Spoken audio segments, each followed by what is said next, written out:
ఇప్పుడే జీ5 app download చేయండి. చూడండి మీ ఫేవరెట్ టీవీ షోస్ ఎప్పుడైనా ఎక్కడైనా. ఆవిడ ఎక్కడో చోట బ్రతికే ఉండొచ్చు కదా.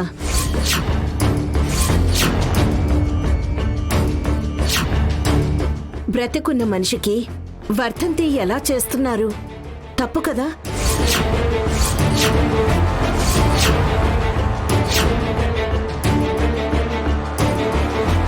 అది కూడా కరెక్టే కదా. సుమతక్క బతుకుంటే ఇలా మనం తన వర్ధంతి చేయడం చాలా తప్పు. తప్పు మాత్రమే కాదు, పాపం కూడా. ఇన్నాళ్ళు మనం ఇలా ఆలోచించలేదే. సుమతి బ్రతికుంటే ఇన్ని సంవత్సరాలు ఏమైంది? ఎక్కడుంది? ఎందుకు తిరిగి రాలేదు?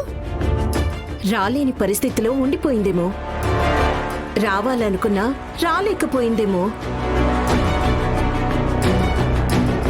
కరెక్టే.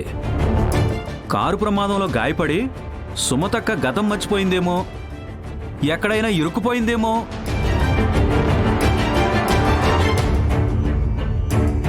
అలా జరిగే అవకాశం కూడా ఉంది.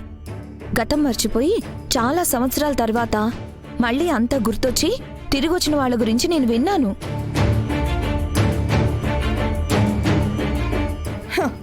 అంటే సుమతి ఎక్కడో ప్రాణాలతో ఉండి ఎప్పుడో ఒకప్పుడు తిరిగొస్తుంది అంటున్నారా? అదృష్టం ఉంటే ఆవిడ తిరిగి రావచ్చేమో. దేవుడు కరుణిస్తే ఆ అద్భుతం జరగచ్చు కదా. ఇది అర్థం పర్థం లేని వాదన. అనవసరంగా మా టైం వేస్ట్ చేయకండి. ఆవిడ అర్థం పర్థం లేకుండా ఏం మాట్లాడింది? న్యాయంగా, లాజికల్గా మాట్లాడింది. చనిపోయిన మనిషి వర్ధంతి నాపడం ఏం న్యాయం? సుమతక్క బతికుండే అవకాశం ఉంది, అందులో కూడా లాజిక్ ఉంది. ఇప్పుడు ఆవిడ వర్ధంతిని ఆపడమే న్యాయం, ధర్మం.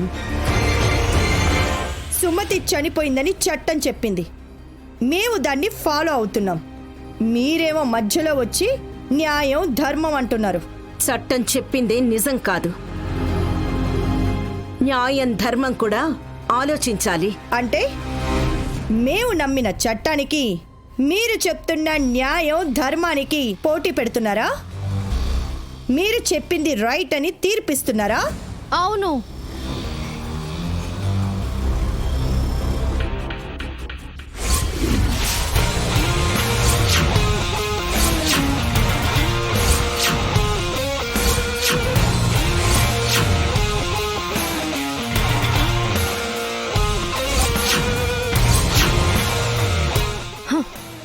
ఆ తీర్పు ఆవిడ గుండెల్లోంచి చెలరేగిన సంఘర్షణల్లోంచి పుట్టిందని, ఆ తీర్పు ఆవిడ గుండెల్లో పగిలిన అగ్ని పర్వతంలో నుంచి బయటపడిందని మీకు తెలుసా? మీకు తెలుసా? మీకు తెలుసా? చట్టానికి, న్యాయానికి జరిగిన ఈ సమరంలో, ధర్మానికి, చట్టానికి జరిగిన సంగ్రామంలో కడుపు తీపికి కట్టుబడని తీర్పు, కన్నీటికి కరిగిపోనిది తీర్పు. ఇది ఆ దైవమే ఇచ్చిన తీర్పు. తప్ప తప్ప తప్ప. జీ5 యాప్ డౌన్లోడ్ చేసి అన్ని ఎపిసోడ్స్ పూర్తి ఉచితంగా చూడండి.